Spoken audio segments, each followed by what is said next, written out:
ನಮಸ್ಕಾರ. ಒಂದೇ ಮಾತರಂ. ವಿಧಾನಸೌಧದ ಮೆಟ್ಟಿಲುಗಳ ನಂತರ ಮೇಲ್ಗಡೆ ಸರ್ಕಾರದ ಕೆಲಸ ದೇವರ ಕೆಲಸ ಅಂತೇಳಿ ಒಂದು ಘೋಷವಾಕ್ಯವನ್ನ ಕೆತ್ತಲ್ಪಟ್ಟಿದೆ. ಸರ್ಕಾರದಲ್ಲಿ ಕೆಲಸ ಮಾಡ್ತಾ ಇರ್ತಕ್ಕಂಥ ಯಾರೆಲ್ಲ ಸರ್ಕಾರಿ ಅಧಿಕಾರಿಗಳಿದ್ದಾರೆ, ತಮ್ಮ ಕರ್ತವ್ಯದಲ್ಲಿ ದೇವರನ್ನ ಕಾಣಬೇಕು ಅಂತ ಉದಾತ್ತವಾದಂತ ಒಂದು ಆಸೆಯಿಂದ ಅದನ್ನ ಅವತ್ತಿನ ಏನು ವಿಧಾನಸೌಧದ ನಿರ್ಮಾಣ ಮಾಡಿದಂತ ಕೆಂಗೇಲ್ ಹನುಮಂತಯ್ಯನವರು ಅದನ್ನ ಕೆತ್ತನೆಯನ್ನ ಮಾಡಿದ್ರು. ನಾನು ಯಾಕೆ ಈ ಮಾತನ್ನ ಹೇಳ್ತಾ ಇದ್ದೀನಿ ಅಂತಂದ್ರೆ, ಒಮ್ಮೊಮ್ಮೆ ಈ ದೇಶದ ಒಳಗಡೆ ಅನೇಕ ಜನರು, ದೇಶದ ಸರ್ಕಾರದ ಒಳಗಡೆ ಕೆಲಸ ಮಾಡ್ತಿರತಕ್ಕಂಥ ಸರ್ಕಾರಿ ಅಧಿಕಾರಿಗಳು ತಮ್ಮ ಕಾರ್ಯದಕ್ಷತೆಯಿಂದ ಇಡೀ ದೇಶದ ಒಳಗಡೆ ಅತ್ಯಂತ ದೊಡ್ಡ ಹೆಸರನ್ನ ಮಾಡಿರ್ತಕ್ಕಂಥದ್ದು ನಮ್ಮ ಕಣ್ಮುಂದೆ ಬರುತ್ತೆ. ಅವ್ರು ಯಾವುದೇ ಸಂದರ್ಭದಲ್ಲೂ ಯಾವುದೇ ಒಂದು ಒತ್ತಡಕ್ಕೋ ಇನ್ಯಾವುದಕ್ಕೋ ಒಳಗಾಗದೆ ಒಂದು ಪ್ರಾಮಾಣಿಕವಾದಂತ ಒಂದು ತನಿಖೆ ವರದಿನೋ ತೀರ್ಪನ್ನೋ ಅಥವಾ ಕಾರ್ಯವನ್ನ ಮಾಡೋ ಅಂಥದ್ದು ನಮ್ಮ ಕಣ್ಣು ಮುಂದೆ ಇದೆ. ನಾನು ಯಾಕೆ ಇದನ್ನು ಚರ್ಚೆ ಮಾಡ್ತಾ ಇದ್ದೀನಿ ಅಂದ್ರೆ, ಪ್ರಸ್ತುತ ಮೈಸೂರಿನ ಏನು ಮೂಡ ಹಗರಣಕ್ಕೆ ಸಂಬಂಧಪಟ್ಟಂತ ಲೋಕಾಯುಕ್ತ ವರದಿ ಏನು ಸಲ್ಲಿಸಲಾಯ್ತು, ಆ ವರದಿಗೆ ಸಂಬಂಧಪಟ್ಟಂತ ನನ್ನಲ್ಲಿ ಹುಟ್ಟಂತ ಅನೇಕ ಸಂದೇಹಗಳಿಗೋಸ್ಕರ ಈ 4 ಮಾತನ್ನ ಹಾಡ್ತಾ ಇದ್ದೇನೆ. ಅವಕಾಶವನ್ನ ಸಿಕ್ಕದಂತ ಸಂದರ್ಭದಲ್ಲಿ ಒಬ್ಬ ಅಧಿಕಾರಿ ತಾನು ಏನು ಒಬ್ಬ IPS ಅಧಿಕಾರಿಯಾಗಿ ತನಗೆ ಏನು ಆ ಆಡಳಿತ ನಡೆಸೋದ್ರ ಬಗ್ಗೆ ತರಬೇತಿ ಕೊಟ್ಟಿರ್ತಾರೆ, ಸಂವಿಧಾನದ ಮತ್ತೆ ಕಾನೂನಿನ ಆಶಯದಂತೆ ತಾನೇನು ಕಾರ್ಯ ನಿರ್ವಹಿಸಬೇಕಾಗಿರತ್ತೆ, ಹೇಗೆ ವಿಫಲ ಆದ್ರೆ ಏನೆಲ್ಲ ಆಗತ್ತೆ ಅನ್ನೋದಕ್ಕೆ ಬಹುಶಃ ಈ ಮೂಡ ಒಂದು ವರದಿ ಒಂದು ನಮ್ಮ ಮುಂದೆ ಇರ್ತಕ್ಕಂಥ ಒಂದು ನೈಜ ಉದಾಹರಣೆ ಅಂತ ನಾವು ಅನ್ಕೊಳ್ಬೇಕು. ಅನೇಕ ಸಂದರ್ಭಗಳಲ್ಲಿ ಈ ತರದ್ದು ಅಧಿಕಾರಿಗಳು ಯಾವುದೇ ಬೆದರಿಕೆ, ಯಾವುದೇ ಮಿಕ್ಕ ಎಲ್ಲ ಸಂಗತಿಗಳನ್ನ ಮೀರಿ ಅವರು ತಮ್ಮ ಪ್ರಾಮಾಣಿಕ ಕರ್ತವ್ಯವನ್ನ ನಿರ್ವಹಿಸಿರುವಂಥದ್ದು ನಮ್ಮ ದೇಶದಲ್ಲಿ ಅನೇಕ ಉದಾಹರಣೆಗಳಿದ್ದಾವೆ. ಹಿಂದೆ ಈ ದೇಶದ ಅಂತ ಕಾಲ, ತುರ್ತು ಪರಿಸ್ಥಿತಿ ಏರಿದಂತ ಕಾಲ, ಆಗ ಏನು ಅಲಹಾಬಾದ್ ಏನು ಚುನಾವಣೆಗೆ ಸಂಬಂಧಪಟ್ಟಂತ ಇಂದಿರಾ ಗಾಂಧಿಯ ಏನು ಸಂಬಂಧ ಏನು ಅವತ್ತು ಜಗಮೋಹನ್ ಸಿನ್ಹಾ ಅವ್ರು ಕೊಟ್ಟಂತ ತೀರ್ಪು ಬಹಳ ಐತಿಹಾಸಿಕ ತೀರ್ಪು. ಅವತ್ತು ಇಂದಿರಾ ಗಾಂಧಿ ಅಂತ ಅಷ್ಟು ದೊಡ್ಡ ಎತ್ತರದ ಒಂದು ನಾಯಕಿಯನ್ನ ತಪ್ಪಿತಸ್ಥ ಅಂತ ಹೇಳೋ ಅಷ್ಟರ ಮಟ್ಟಿಗೆ ಅವರ ಆ ಧೈರ್ಯವನ್ನ ಮೆಚ್ಚಲೇಬೇಕಾಗಿರ್ತಕ್ಕಂಥದ್ದು. ಪ್ರತಿ ಸಂದರ್ಭದಲ್ಲೂ ಈ ತರದ ಅನೇಕ ಅಧಿಕಾರಿಗಳು ಇಡೀ ಭಾರತದ ಒಳಗಡೆ ತಮ್ಮ ಹೆಜ್ಜೆ ಗುರುತುಗಳನ್ನ ಬಲವಾಗಿ ಹಾಕಿಕೊಟ್ಟೋಗಿದ್ದಾರೆ. ಒಂದು ಕಾಲದಲ್ಲಿ ಚುನಾವಣೆ ಅಂತಂತಂದ್ರೆ ನಾವೆಲ್ಲ ಕೇಳ್ತಾ ಇದ್ವಿ, ಬೂತ್ ದೋಚೋದು, ಬೂತ್ ಕ್ಯಾಪ್ಚರಿಂಗು, ಚುನಾವಣಾ ರಿಗ್ ಅಂತ ಕೇಳ್ತಿದ್ವಿ, ಮತಪತ್ರಗಳನ್ನ ಎತ್ಕೊಂಡು ಹೋಗ್ತಾ ಇದ್ರು. ಇಡೀ ಒಂದು ಚುನಾವಣೆ ಅಂತ ತೋಳ್ಬಲದ ಮೇಲೆ ನಡೀತಾ ಇತ್ತು.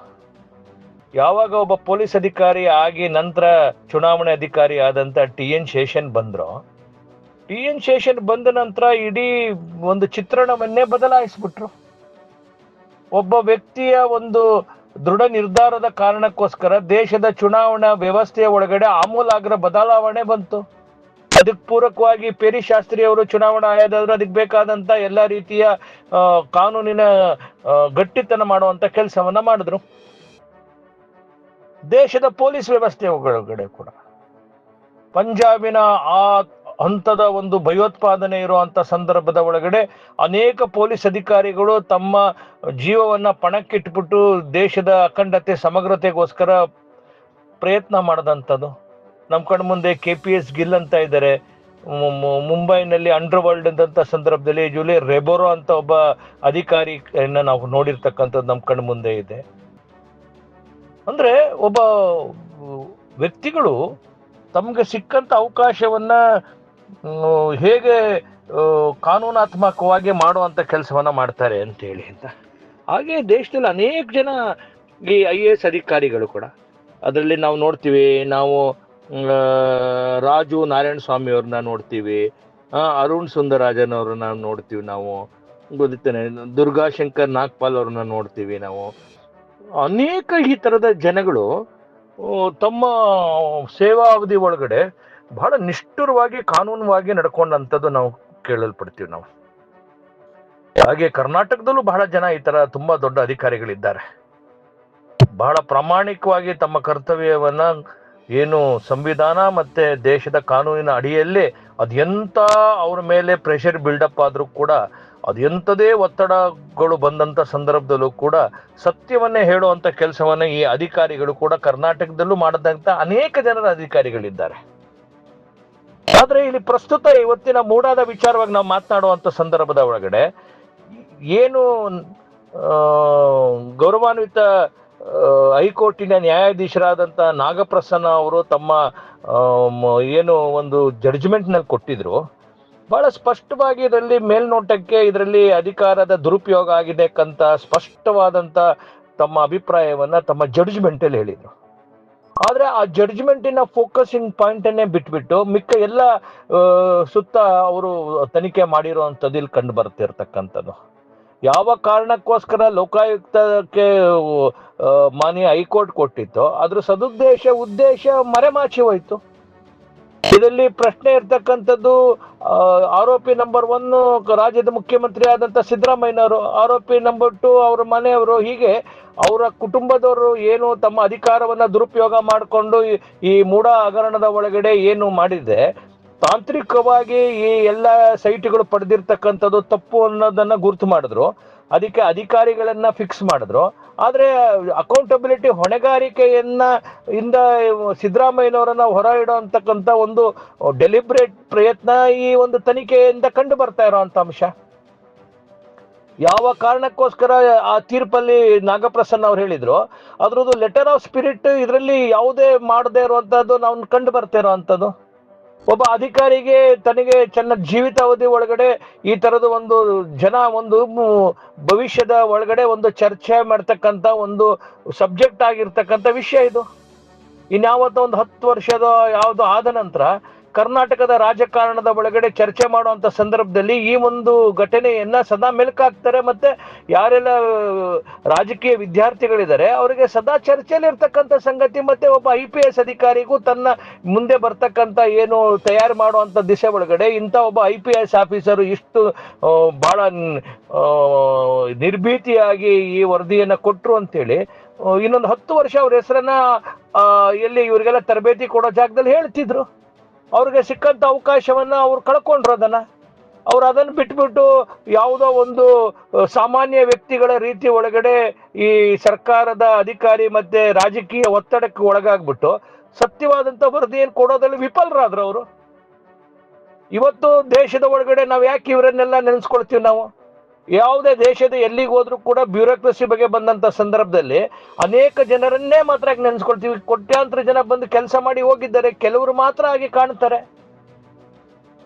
ಪ್ರತಿ ಸಂದರ್ಭದಲ್ಲೂ ಒಬ್ಬ ಚುನಾವಣಾಧಿಕಾರಿ, ಒಬ್ಬ ನ್ಯಾಯಾಧೀಶ, ಒಬ್ಬ IAS ಅಧಿಕಾರಿ, ಒಬ್ಬ IPS ಅಧಿಕಾರಿ, ಏನು ಬೇಡ, ಒಬ್ಬ ಸಾಮಾನ್ಯ ಮುಂಬೈನಲ್ಲಿ ಒಬ್ಬ ಅಲ್ಲಿಯ ಮುಂಬೈ ಮಹಾನಗರ ಪಾಲಿಕೆಯ ಕಮಿಷನರ್ ಅಂತ ಕೈರ್ನರ್ನ ಇವತ್ತು ಯಾವ್ದಾದ್ರು ಒಂದು ಮನೆ ಅನಧಿಕೃತವಾಗಿ ಕಟ್ಟಿದ್ರೆ ಇವತ್ತು ಕೂಡ ಕೈರ್ನರ್ನ ನೆನ್ಸ್ಕೊಳ್ತಾರೆ. ಅಂದ್ರೆ ಒಬ್ಬ ಅಧಿಕಾರಿ ತನ್ನ ಅಧಿಕಾರವನ್ನ ಪ್ರಾಮಾಣಿಕವಾಗಿ ಸಮಾಜದ ಒಳಿತಿಗೆ ಮಾಡದಂತ ಸಂದರ್ಭದಲ್ಲಿ ಈ ಸಮಾಜ ಎಂದೂ ಕೂಡ ಅವರನ್ನ ಗೌರವಿಸ್ತಕ್ಕಂಥದ್ದು, ಅವರನ್ನ ಅಭಿನಂದಿಸ್ತಕ್ಕಂಥದ್ದು, ಅವರನ್ನ ಸದಾ ನೆನೆಸ್ಕೊಳ್ತಕ್ಕಂಥದ್ದು ಈ ದೇಶದ ಒಳಗಡೆ ನಡೆದಿರ್ತಕ್ಕಂಥದ್ದು.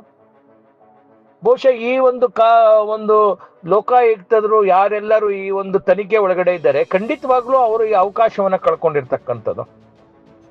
ಅಧಿಕಾರ ಇರ್ತದೆ, ಅಧಿಕಾರ ಹೋಗ್ತದೆ, ಆದ್ರೆ ನನಗೆ ಕೊಟ್ಟಂತ ಅಧಿಕಾರದ ಒಳಗಡೆ ನನ್ನ ದೇಶದ ಜನ, ನನ್ನ ಸಮಾಜದ ಜನ ನನ್ನನ್ನ ನೆನಪಿಡ್ಕೊಳ್ಳೋ ರೀತಿ ನಾನು ಮಾಡಬೇಕು ಅಂತ ಪ್ರತಿಯೊಬ್ಬನಿಗೆ ಬೇಕೇ ಇರುತ್ತೆ. ಪ್ರತಿಯೊಬ್ಬ ಕ್ರೀಡಾಪಟುವನಲ್ಲೂ ಆ ಥರ ಇರುತ್ತೆ. ನನ್ನ ಹೆಸರು ರೆಕಾರ್ಡ್ ಆಗಿರ್ಬೇಕು, ನನ್ನ ಹೆಸರು ಒಂದು ರೆಕಾರ್ಡ್ ಬುಕ್ ಅಲ್ಲಿ ಯಾವತ್ತೂ ನೆನ್ಸ್ಕೊಳ್ಳೋ ತರ ಆಗ್ಬೇಕು ಅಂತೇಳಿ. ಆದ್ರೆ ದುರ್ದೈವ,